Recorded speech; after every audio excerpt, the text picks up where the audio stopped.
Photos are more important than ever, especially if you are a small business that has a digital presence or uses any social media platform to promote your business products or services.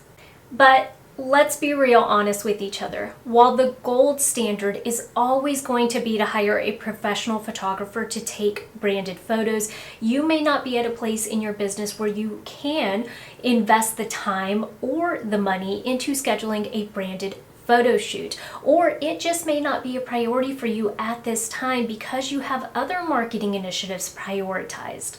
Which is why in this video, I'll be walking you through the simple 5-step process I took to plan, shoot, and edit these photos right here. By myself with only a tripod and phone. Hi y'all, I'm Vivian Walton, the seasoned marketer, and I share marketing tips, tools, and tactics with resourceful business owners. If you are a small business owner on a tight budget, or perhaps a solopreneur that just doesn't have time to carve out for a branded photo shoot with a professional photographer, the next best thing is to have a small inventory of photos on your phone that you can use to post whenever you want on Facebook, Instagram, Pinterest, or any other platform, which is why I recommend that you do your own photo shoot. But before I talk about the 5 steps, I want to show you what equipment I'll be using.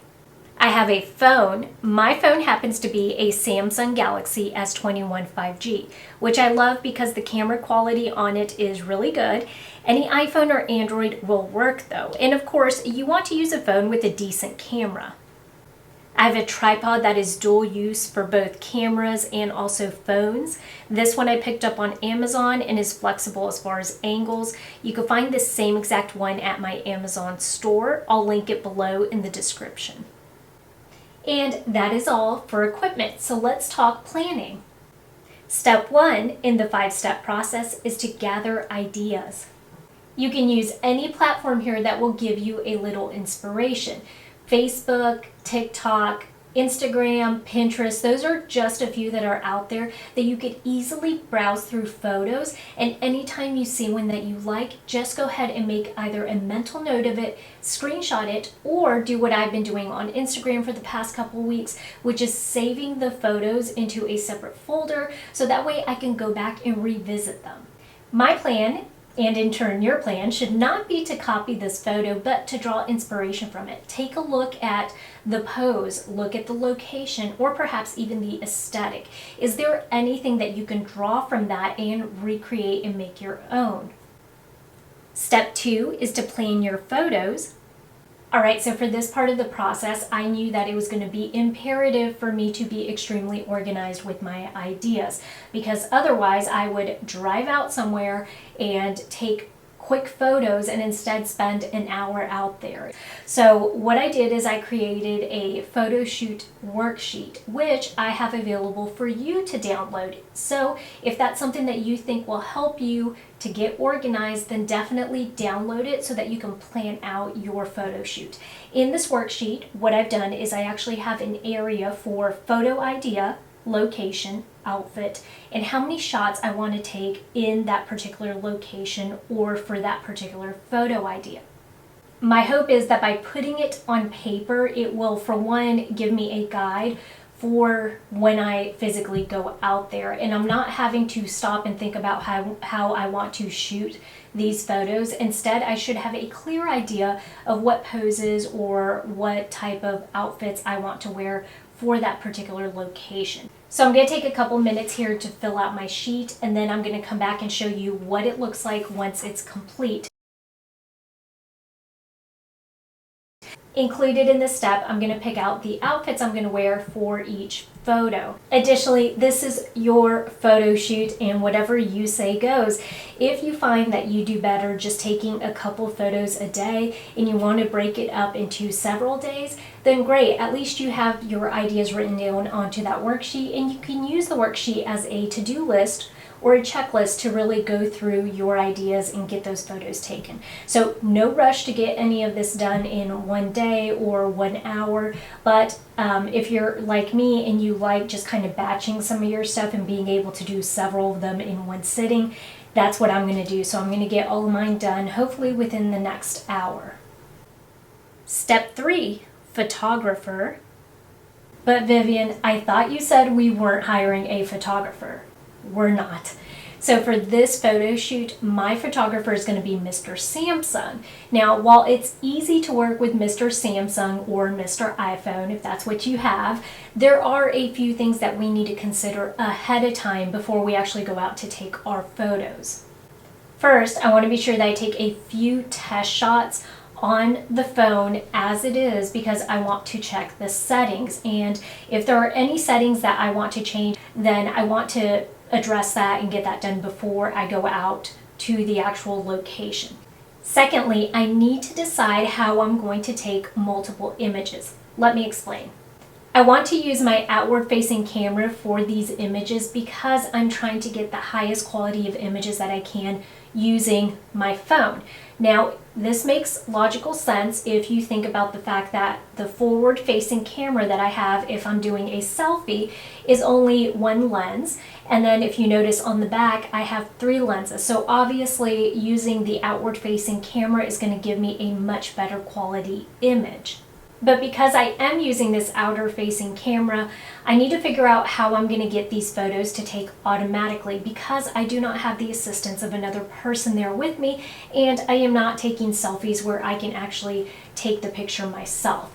So for example, the Samsung S21 5G that I have a setting on there that I can actually turn on called voice commands.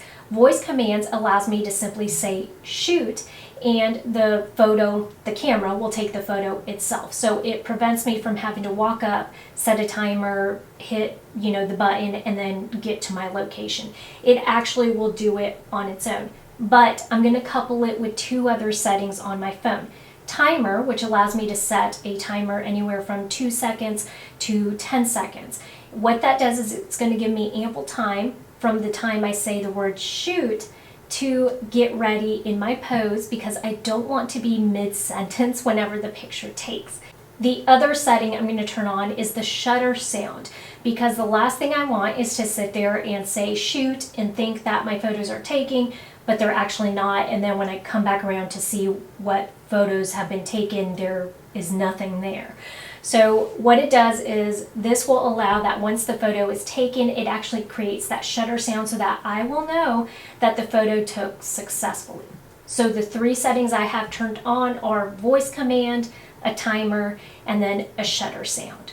If you don't happen to have the same phone that I do and don't have these options, another option is you could go online or even to Walmart and buy one of those remote shutter controls. And so basically what it does is it syncs up with your phone and it gives you the capability to hold the remote in your hand. Now you're going to have to hide it whenever you're taking the photos, but you can have the remote in your hand, simply click the button whenever you want the photo to take. And I've heard that those work extremely well and lots of people really love them. They're also pretty inexpensive. Another more traditional option that you have is to just set the timer on your camera.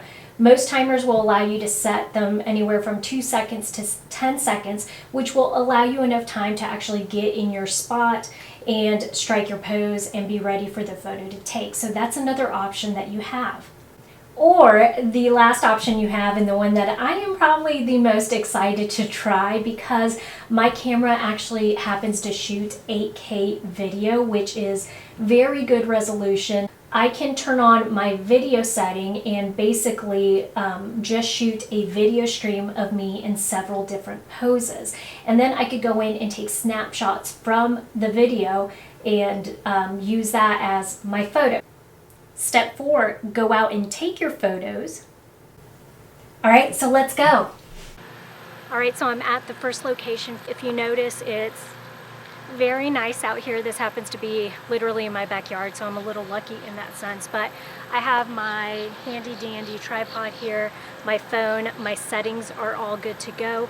And so I'm just going to show you guys what I'm doing in order to take some of these photos.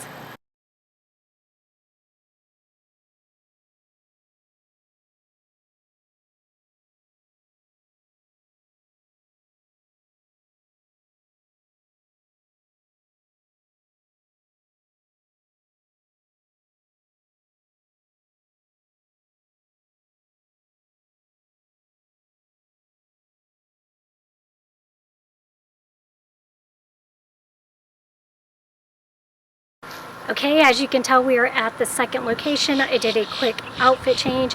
It's really hot out here, so I brought a couple props. I'm going to use a little shawl that I have. I'm going to set up the tripod and camera, and then I brought an extra phone because I'm going to use that in the actual photo. So I'm going to get all of that set up right now.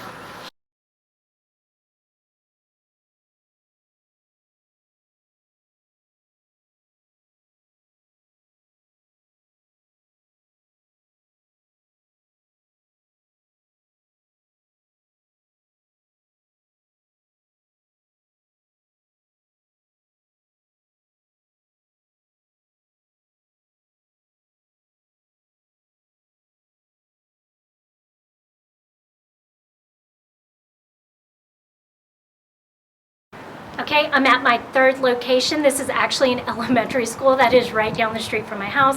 It's the weekend, so nobody's here, so hopefully I won't get in trouble or anything from using this backdrop. I like the white brick, how it's whitewashed, so I'm gonna set up and take a couple photos in front of there.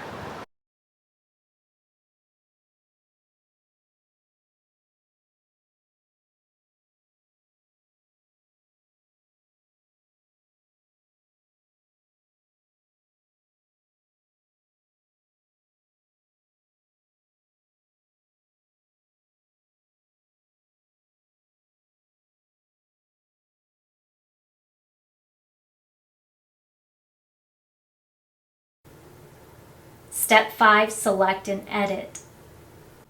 Here you will go through the photos you took and select the ones you want to use or the ones you want to edit.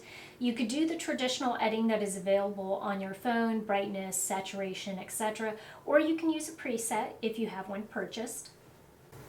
So here are my final selections, and here they are after I finished editing them. Now for some, I did very little editing because I like the way they came out.